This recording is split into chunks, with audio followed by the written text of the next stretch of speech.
Rohingyas को लेकर अगर हम बात करें तो कुछ दिन पहले जो है इनकी बिजली पानी यहां पर बंद हुई। हालांकि बिजली पानी बंद हुए 24 घंटे हुए थे कि फटाफट यहां पर जो है जो मंत्री लोग हैं उन्होंने उनका दर्द रोहिंग्यास के लिए जागा और फटाफट वो चीजें ऑन कर दी।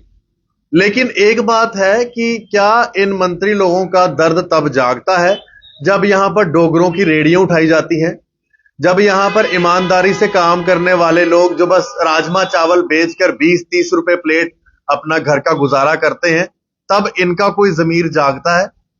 इन शॉर्ट, हमारे जम्मू में जो डोगरों की हालत है ना, उसके ऊपर कोई विचार नहीं करेगा, लेकिन रोहिंग्या बांग्लादेशों के लिए इनके दिल में बड़ी जगह है।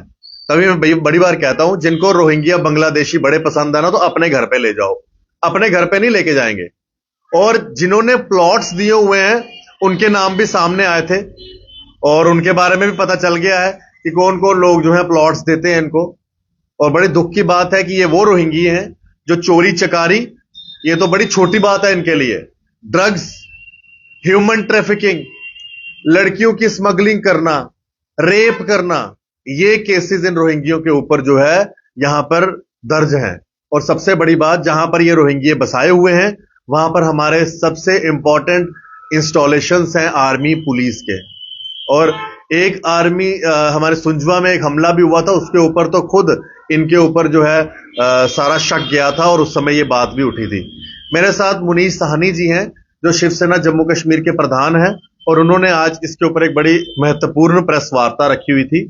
मुनीश जी, आपको क्या लगता है कि अगर इनको किसी ने बसाया है तो अब समय ये भी नहीं है कि भारतीय जनता पार्टी इनको जो है वापस भेजे? क्या इनको वापस भेजने का काम नहीं होना चाहिए? देखिए, बिल्कुल होना चाहिए। मैं तो कहूंगा बड़ा अच्छा आपने जो है अपने शुरू के वक्तव्य में बताया, उसका एक ही निचोड़ है जो जम्मू कश्मीर को इस समय सोचना होगा कि अपनों पर सितम और गैरों पर करम। और यही हो रहा है जम्मू कश्मीर के अंदर। जो स्थानीय लोग हैं वो बिजली कटौती से जूझ रहे हैं, स्थानीय लोग पानी की कमी से जूझ रहे हैं और इनके लिए जो है पानी बिजली के कनेक्शन जो है वो बहाली की जाती है, फ्री में किए जाते हैं। और दूसरा क्या है कि आपने बिल्कुल दूसरा भी बहुत अच्छा पॉइंट उठाया कि यहाँ के जो देखिए बेरोजगारी इस समय पूरे देश के लिए समस्या है, जम्मू कश्मीर भी उससे अछूता नहीं है। जो बेचारे यहाँ के स्थानीय गरीब लोग जो है रेहड़ी लगाकर अपने परिवार का पालन पोषण कर रहे हैं, रोजी रोटी कमा रहे हैं, उन पर जो है वो प्रशासनिक कार्रवाई की जाती है और इनको जो है मुफ्त में प्लॉट देकर वहां पर जो है बसाया जा रहा है। कई एनजीओ के नाम भी आया। देखिए, जम्मू कश्मीर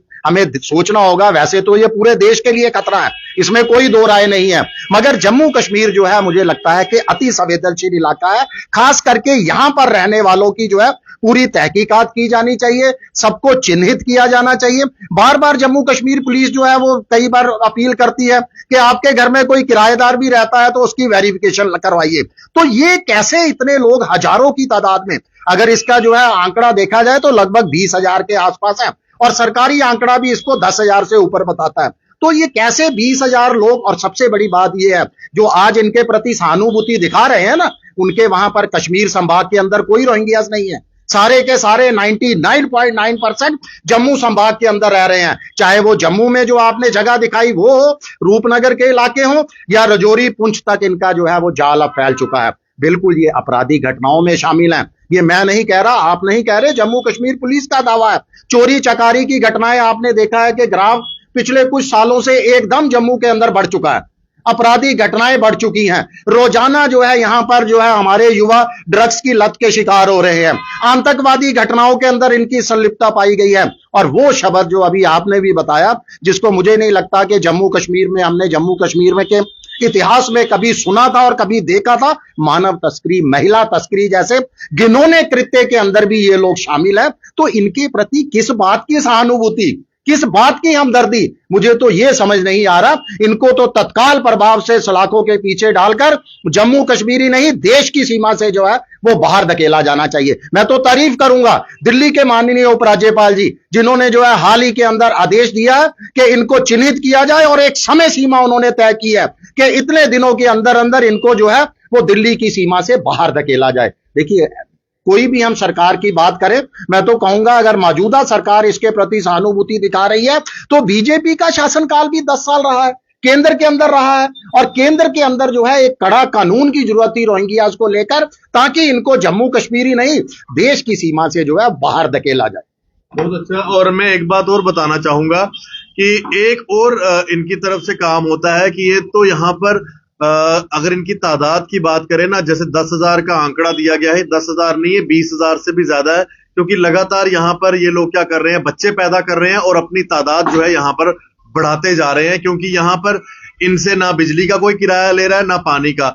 एक चीज हो रहा है सानी साहब, अगर किसी भी व्यक्ति का, आपका भी, किसी का भी घर का बिजली का किराया थोड़ा सा बढ़ जाए तो 1 मिनट में कनेक्शन काट दिया जाता है।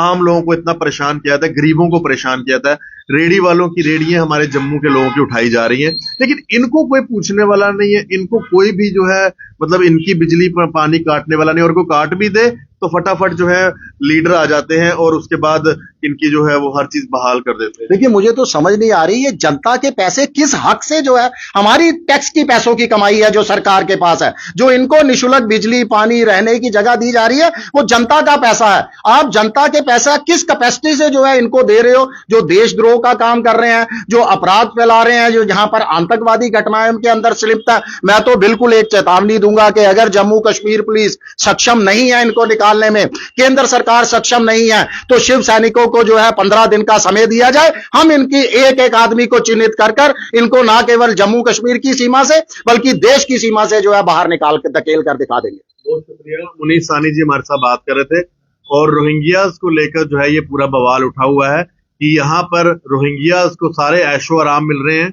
लेकिन जम्मू के जितने भी डोगरा कम्युनिटी के लोग हैं, जितने भी डोगरे लोग हैं, अगर वो कोई एक रेडी भी लगा देते हैं तो म्युनिसिपैलिटी वाले आकर उन रेडियों को उठा देते हैं। मैं आपको बता दूं, पिछले दिनों की हमारी एक रिपोर्ट थी कि म्युनिसिपैलिटी के अंदर भी ये लोग घुसे हुए हैं रोहिंग्या काम करने के लिए। म्युनिसिपैलिटी तक ये लोग घुस जाते हैं, नकली सिमें इन्होंने ले ली, और कहीं तो ऐसे भी थे कि यहाँ पर जमीन भी खरीदने के चक्करों में थे, तो वो सब पकड़े गए हैं। लेकिन ऐसी ऐसी इनकी जो है हिमाकतें बढ़ रही हैं, लेकिन ये यहाँ पर ऐशो आराम से जी रहे हैं, और हमारे लोग जो है यहाँ पर किस तरह से घुट घुट के जी रहे हैं वो आपके सामने है। कल भी आपने देख लिया एक रेडी वाले का क्या हाल किया यहाँ पर म्युनिसिपैलिटी ने। धन्यवाद जी, राम राम, सत्य सनातन धर्म की जय।